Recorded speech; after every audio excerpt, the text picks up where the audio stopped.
Olá, gente dos mesmos criadores do meu microfone de lapela.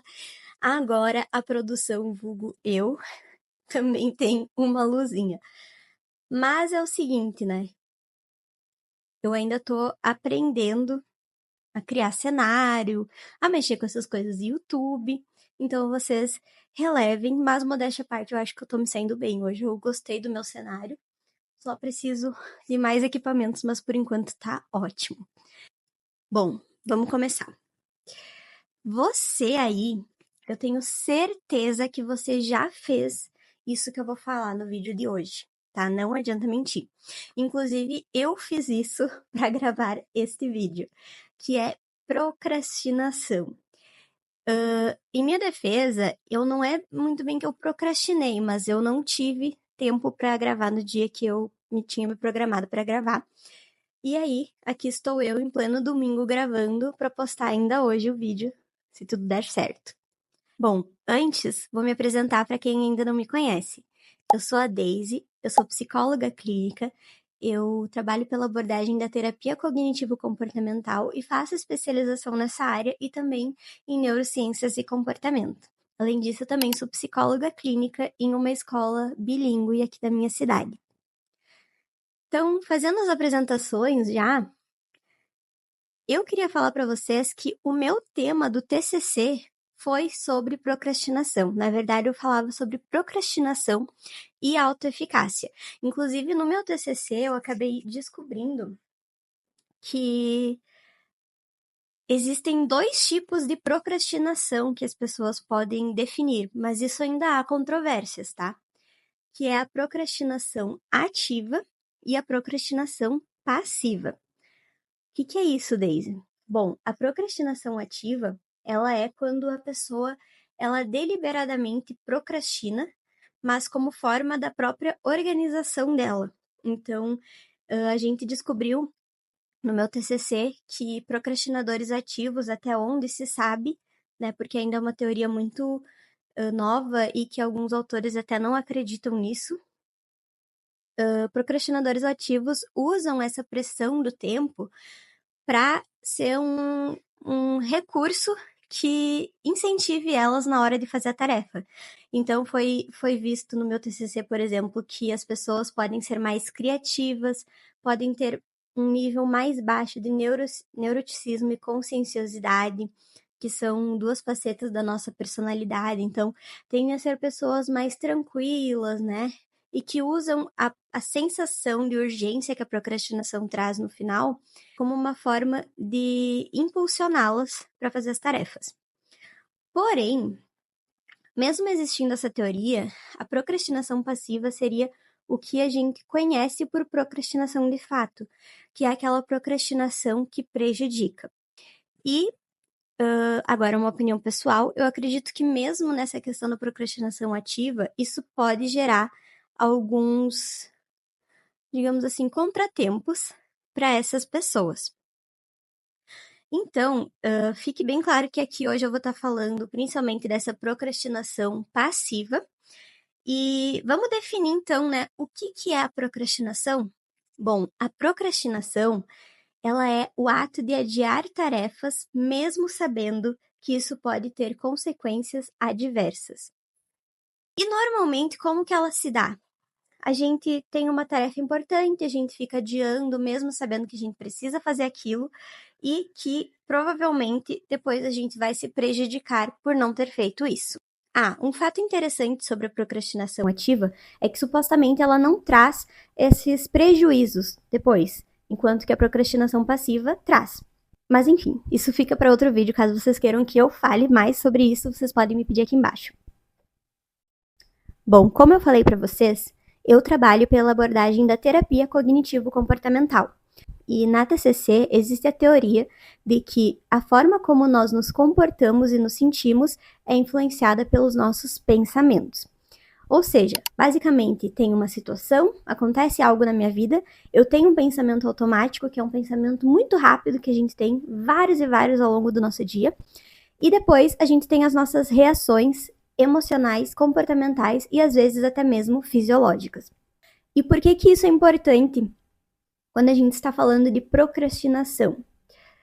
Primeiro, porque existem alguns motivos pelos quais as pessoas procrastinam. Então, sim, pode ter a ver com essa, de certa forma, organização da pessoa e desejo de sentir aquela urgência.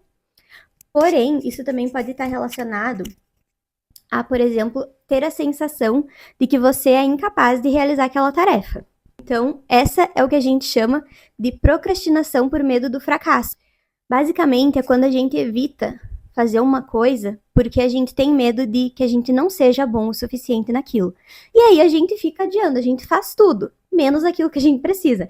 Então a gente coloca aquela tarefa como última na nossa listinha, a gente começa fazendo, até tirando o pó do armário, né? Mas a gente não faz aquilo que precisa ser feito.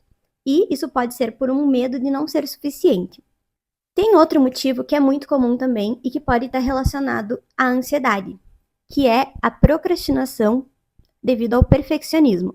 O perfeccionismo é uma forma de rigidez cognitiva que se encontra nas pessoas, porque é como se a gente não tolerasse que algo seja feito de forma imperfeita.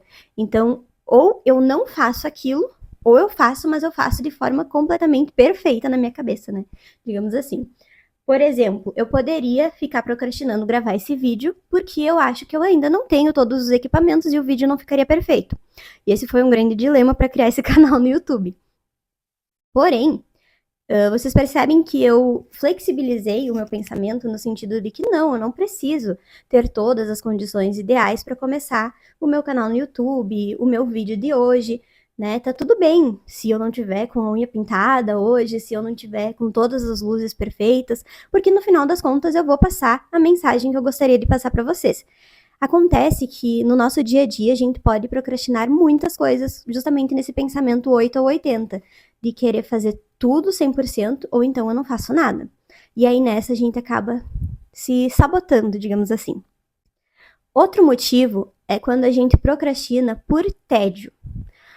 Porque às vezes a tarefa que a gente precisa fazer é uma tarefa muito entediante.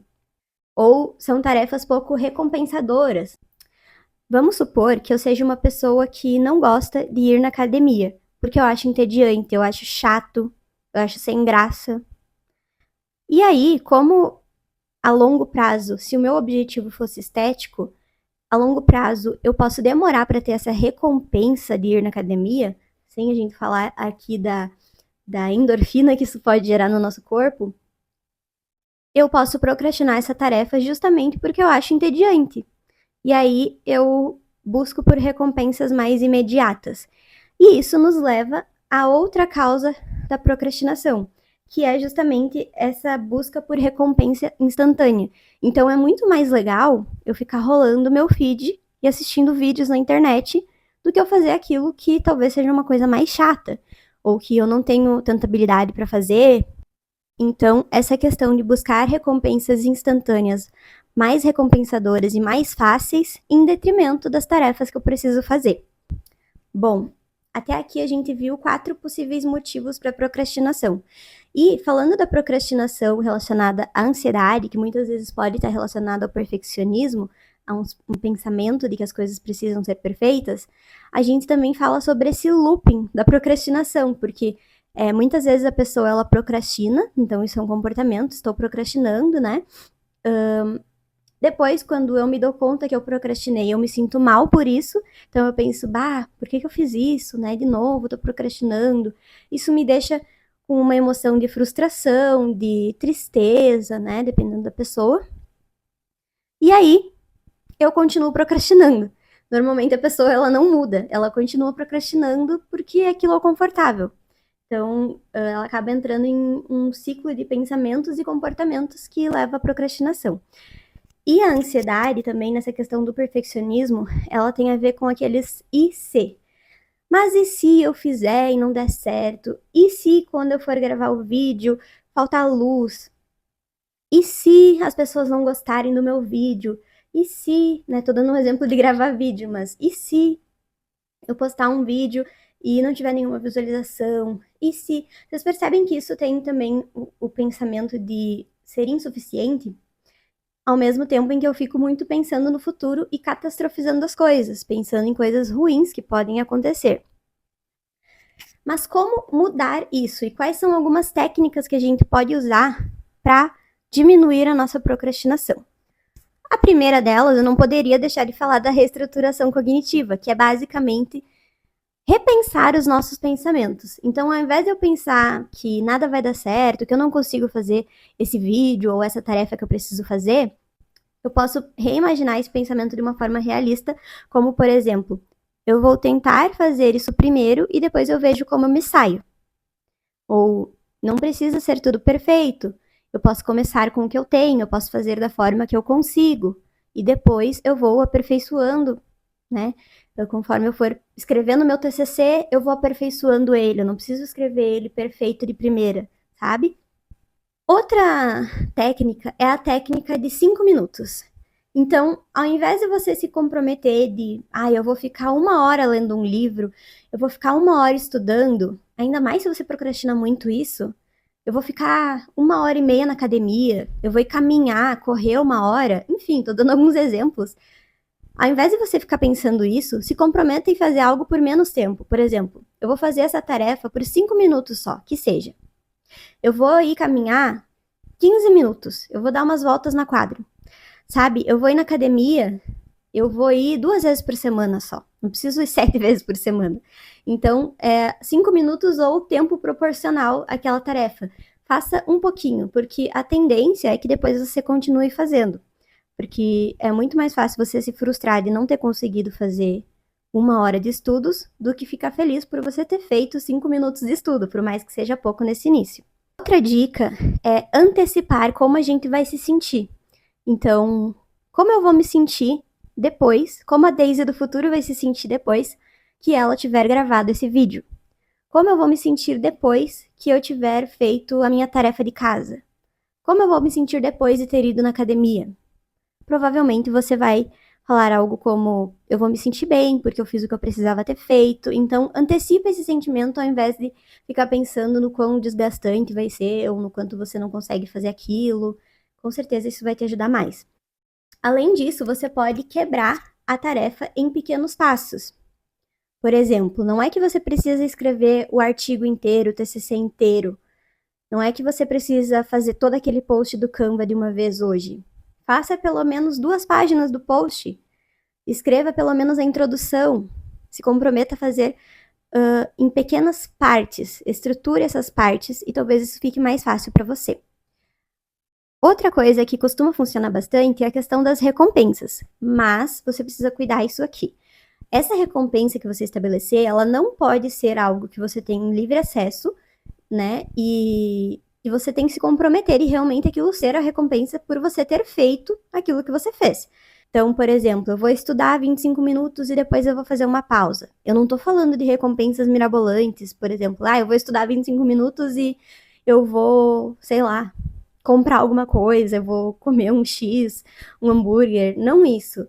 Mas pequenas recompensas, como por exemplo a pausa. A pausa pode ser uma recompensa, e fazer um lanchinho, um café da tarde depois, e dar um passeio com seu cachorro, fazer algo que você gosta de fazer, mas que você só vai poder fazer se você tiver cumprido aquilo que você se prometeu. E por fim, você também pode tentar tornar essas tarefas um pouco mais atraentes para você. Por exemplo, eu, Daisy, algo que me motiva muito a trabalhar, a estudar em casa, é justamente o ambiente. Então, me motiva eu ter essas plantinhas, esse abajur, ter tudo organizado, né? Se eu chego aqui, tá tudo uma bagunça, ou as coisas não ornam muito, isso me incomoda.